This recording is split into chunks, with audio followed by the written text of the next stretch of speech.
Hoje vamos à avaliação então do Troller. Quando se pensa em Jeep, se pensa em Troller aqui no Brasil. Ainda mais que ele é um veículo nacional.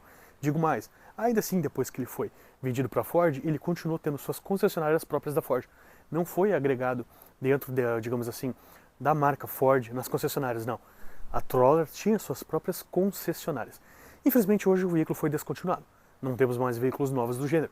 E inclusive a empresa Ford quer vender, mas não permita que se utilize o nome. A Troller se deu início na cidade de Horizonte, do estado de Ceará, sendo assim a fabricante de veículos do tipo fora de estrada. Olha só que maravilha.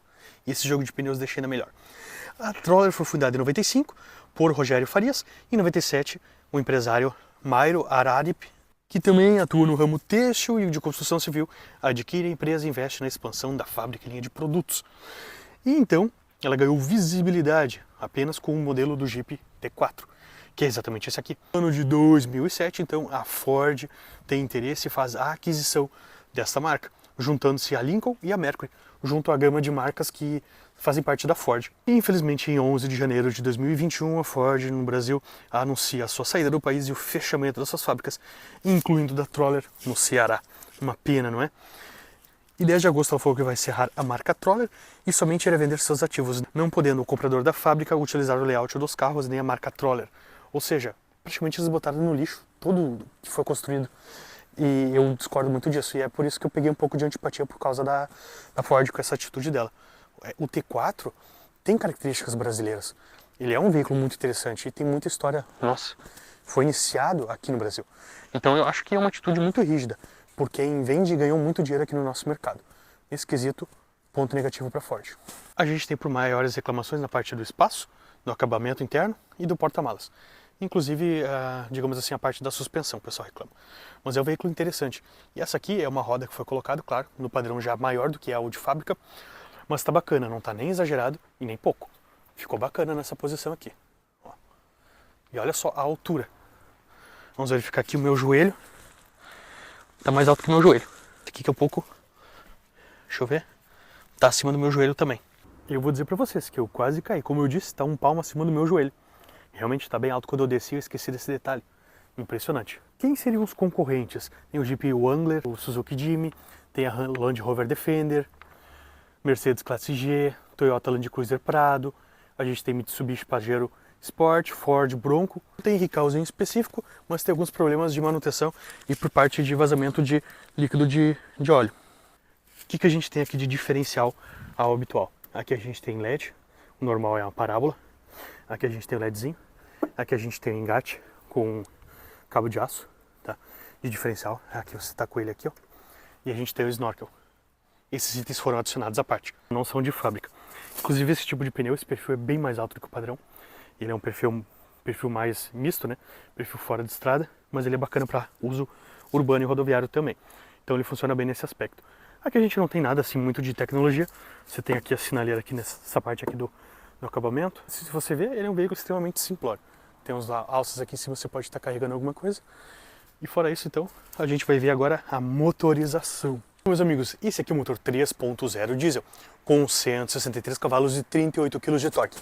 Esse motor, para esse ano nessa época, tinha uma motorização muito boa. Estava na média, junto concorrendo às picapes. Era uma média muito interessante. A gente tem braço pantográfico e a gente tem manta acústica para a questão dos ruídos, para não invadir para a parte da cabine os ruídos da motorização, que aqui é um motor bem barulhento, típico dos Jeeps. Então ele é um veículo interessante, faz um 0 a 100 na casa de 14,4 segundos. Tem uma boa motorização, tem um bom torque. Porém é um veículo pesado e aqui tem perfil de pneus mais pesados, então por isso que a aceleração não é tão boa. Mas é uma motorização bem interessante. Ele tem, portanto, 1.850 kg e ele tem um consumo de 8 na cidade e 12 na estrada. Não é nem bom e nem ruim. Uma média interessante e na parte de diesel também. Claro que o preço do diesel não era tão caro antigamente como é hoje. Hoje em dia tem essa oscilação, diesel, gasolina. A gasolina sempre foi mais cara que o diesel. Agora, nessas alterações do governo, que acabou ficando mais barato, que é uma medida incomum, nunca foi assim.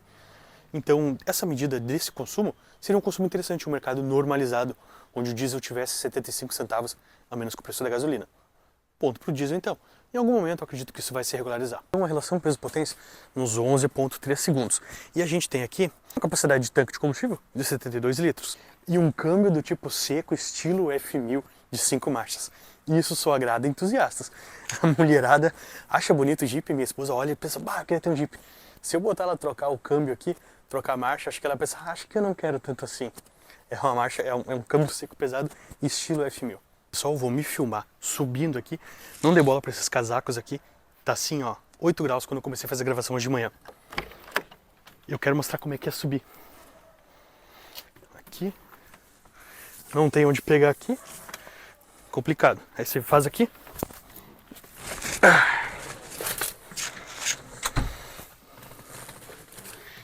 Tô aqui dentro. Tô lindo. Tô 10/10 para a segunda mulherada. Vamos descer aqui agora. Olha só. Pô, desci. Tô 6/10 agora. Esse Jeep é alto. Não parece. Mas é alto. Meu joelho. Um palmo. Aqui. Um palmo.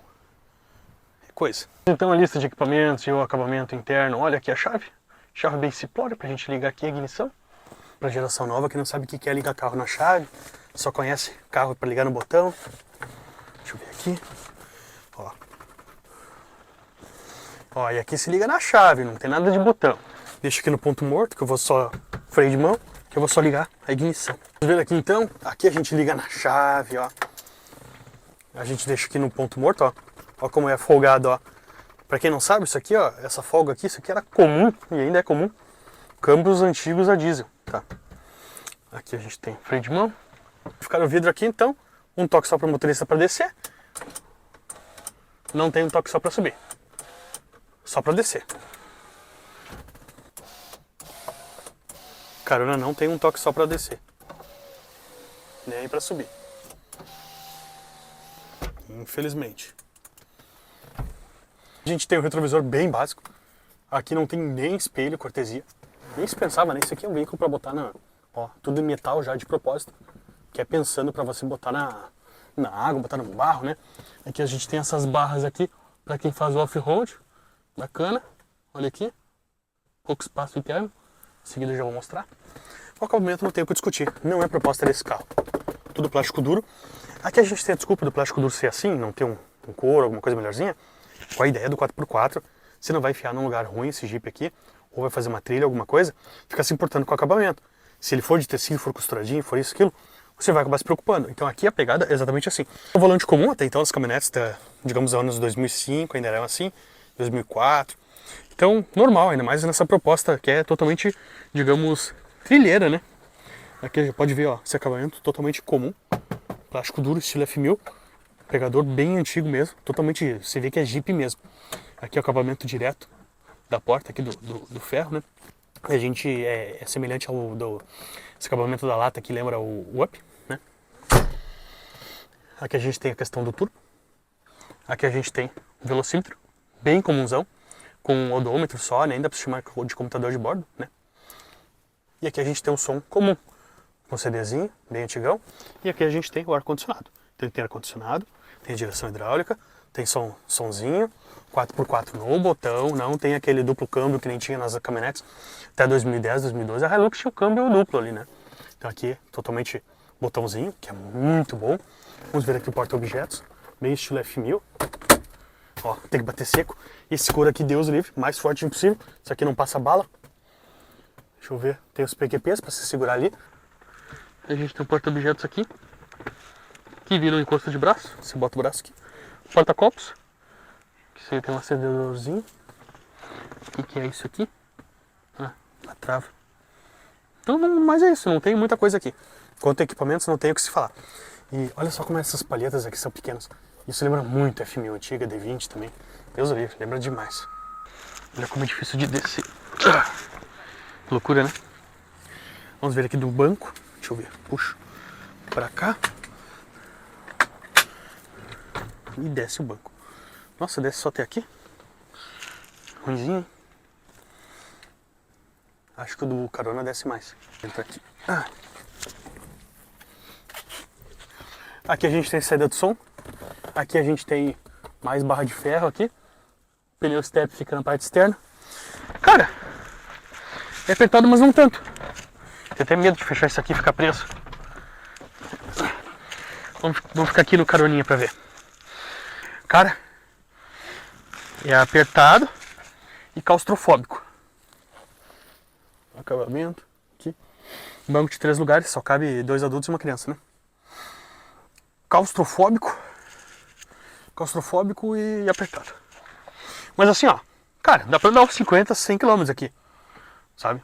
Eu tenho 75, tô legal de cabeça aqui, então não é tão ruim ficar aqui atrás. Mas não é essa a proposta, aqui atrás é pra deixar uma malinha, né? Porque o porta-malas é de 130 litros, então a mala fica aqui. Aqui é um quebra-galho pra dar uma carona pra alguém, só isso. Caramba, vou dizer que foi difícil de sair daí. O step fica aqui, né? Pode ver que a medida não é nem igual. Você abre aqui. 130 litros, hein? Quer mais espaço? Pelo menos o banco é rebatido. Você consegue empurrar isso aqui e já aumenta a litragem. Se baixar todos, fica 580 litros. Fica bem melhor, portanto, se você andar de dupla, né? Vamos fechar aqui então. Se tu tens interesse em um bom veículo e um Jeep Troller 3.0 que nem esse, segue a loja aí parceira comercial Via Feliz, que é a loja que me cede os carros, para que eu possa estar fazendo as avaliações. Olha só que belezura. Qualquer homem fica lindo com isso aqui. Qualquer um. Se é careca, fica cabeludo na hora. Não tem. Ninguém fica feio com esse carro. Se é baixinho, fica alto. Se tá gordo, fica magro. Não tem. Todos os seus problemas se resolvem com isso aqui. Se os caras dizem que tu é beta, tu já vira alfa, não tem, cara. Brincadeiras à parte, ele é um veículo de presença. O pessoal usa muito aqui na cidade, aqui na região, que tem bastante estrada, sítio e coisas assim. Digamos assim, não tão lama, né? Mas para um bom uso que tem, às vezes, uma necessidade de 4x4. É um veículo bacana. Mas vamos falar então do preço de peças. A gente tem um farol que custa de 350 a 650. Barato pra caramba. Pastilha de freio de 110 a 150. As peças desse carro são baratas. O para-choque é um pouco mais caro, mas acontece que ele é esse aqui, ó. Ó, é ferro. Então ele é mais caro do que um carro habitual. Fica numa média de 2,5, 3,5. E o kit de pneus, aí fica numa média de 12 a 18. Desse tipo aqui. Tipo misto, tipo BF com pneu de qualidade, né? Pneu alto, enfim. Aí é caro mesmo. Isso é o jogo. E 4.500 a 8.500 o seguro. Aí varia conforme o perfil e a idade. Idade de 32 anos casado. Então varia conforme o seu CEP. Encerrando até a nossa avaliação, em suma, é um veículo interessante. Não tem um custo muito alto de manutenção, ele te entrega pouco equipamento e te cobra pouco no sentido de manutenção e cuidados. Ele é bom, durável, robusto, não tem problemas crônicos relatados. Se tiver que arrumar motor, é um pouco mais caro. A gente está falando motor diesel 3.0. Agora o custo de peças em geral, ao que tange fora do escopo do motor, não é um custo caro. Então assim, o padrão de manutenção está dentro de picapes. Na verdade até mais baixo em alguns aspectos. Então, fora isso, é uma pena que esse carro tenha saído de linha. É um carro interessante, é uma aquisição que você pode estar utilizando para né, para andar na estrada, para uso de um sítio. Na cidade é um pouco chato. O câmbio, ele é um câmbio mais chato de lidar. Ninguém mais hoje em dia, em 2023, está acostumado a lidar com esse tipo de câmbio seco. E que tem umas trocas assim um pouco chatas, um pouco ásperas, né? Ninguém está acostumado, mas para um entusiasta ou alguém que gosta, você pode tranquilamente rodar em perímetro urbano e rodoviário com esse carro. E ainda não precisa nem colocar em trilha ou coisas assim. Um perfil de uso aqui que nem eu uso aqui na cidade minha caminhonete. Às vezes eu pego um barro aqui, uma coisa ali, entro num sítio ou um atoledo, uma coisa muito, muito, muito básica. E esse carro aqui dá e sobra. Digo mais, ele vai até além. Muitas pessoas utilizam para coisas além disso. Mas o que eu digo, ó, vai do teu interesse de aquisição. Se tiver interesse nesse aqui em específico, você pode estar colocando estoque Via Feliz no Google, que você vai conseguir verificar esse carro aqui e mais outros aí que tenham disponíveis. Então, mas é isso aí. Valeu! Escute a maravilha de um Troller.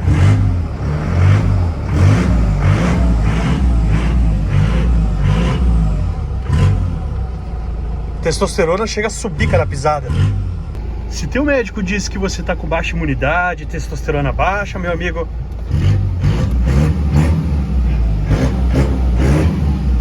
esse Troller aqui, cada pisada aumenta o nível de testosterona, hein? Motor 3.0 diesel de 163 cavalos.